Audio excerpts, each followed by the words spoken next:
A letter to God. The house, the only one in the entire valley, sat on the crest of a low hill. From this height, one could see the river and the field of ripe corn dotted with the flowers that always promised a good harvest. The only thing the earth needed was a downpour, or at least a shower. Throughout the morning, Lencho, who knew his fields intimately, had done nothing else but see the sky towards the northeast. "Now we're really going to get some water, woman." The woman who was preparing supper replied, "Yes, God willing." The older boys were working in the field, while the smaller ones were playing near the house until the woman called to them all, "Come for dinner." It was during the meal that, just as Lincho had predicted, big drops of rain began to fall. In the northeast, huge mountains of clouds could be seen approaching. The air was fresh and sweet. The man went out for no other reason than to have the pleasure of feeling the rain on his body, and when he returned, he exclaimed, "These aren't raindrops falling from the sky. They are new coins. The big drops are 10-cent pieces, and the little ones are fives." With a satisfied expression, he regarded the field of ripe corn with its flowers, draped in a curtain of rain.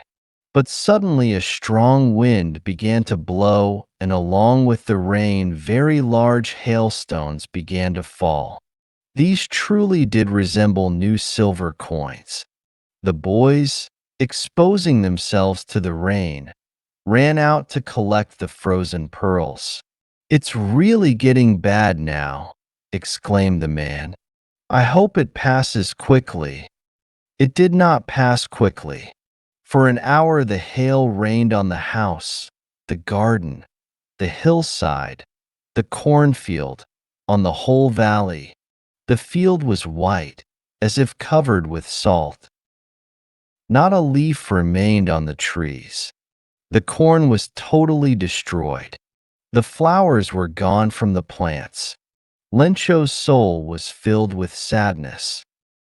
When the storm had passed, he stood in the middle of the field and said to his sons, "A plague of locusts would have left more than this.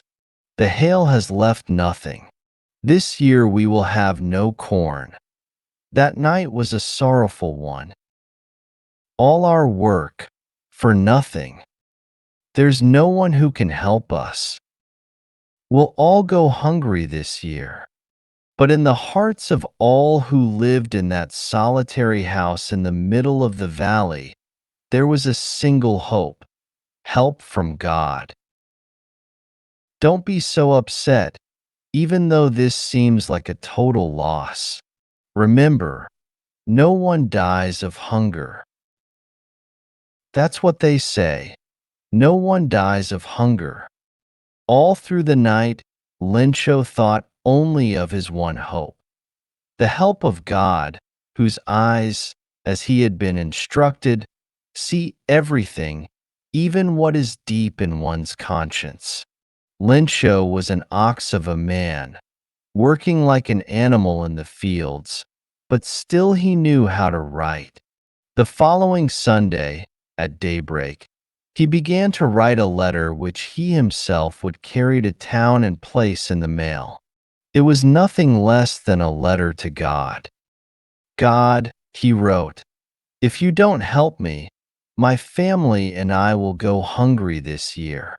I need 100 pesos in order to sow my field again and to live until the crop comes, because the hailstorm."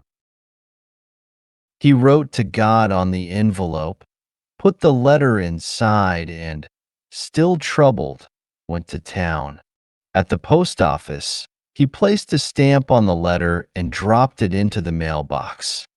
One of the employees, who was a postman and also helped at the post office, went to his boss laughing heartily and showed him the letter to God. Never in his career as a postman had he known that address. The postmaster, a fat, amiable fellow, also broke out laughing, but almost immediately he turned serious and, tapping the letter on his desk, commented, "What faith! I wish I had the faith of the man who wrote this letter, starting up a correspondence with God." So, in order not to shake the writer's faith in God, the postmaster came up with an idea: answer the letter. But when he opened it, it was evident that to answer it he needed something more than goodwill, ink, and paper. But he stuck to his resolution. He asked for money from his employees. He himself gave part of his salary, and several friends of his were obliged to give something for an act of charity. It was impossible for him to gather together the 100 pesos, so he was able to send the farmer only a little more than half. He put the money in an envelope addressed to Lencho, and with it a letter containing only a single word as a signature: God. The following Sunday, Lencho came a bit earlier than usual to ask if there was a letter for him. It was the postman himself who handed the letter to him, while the postmaster, experiencing the contentment of a man who has performed a good deed, looked on from his office. Lencho showed not the slightest surprise on seeing the money. Such was his confidence, but he became angry when he counted the money. God could not have made a mistake, nor could he have denied Lencho what he had requested. Immediately, Lencho went up to the window to ask for paper and ink.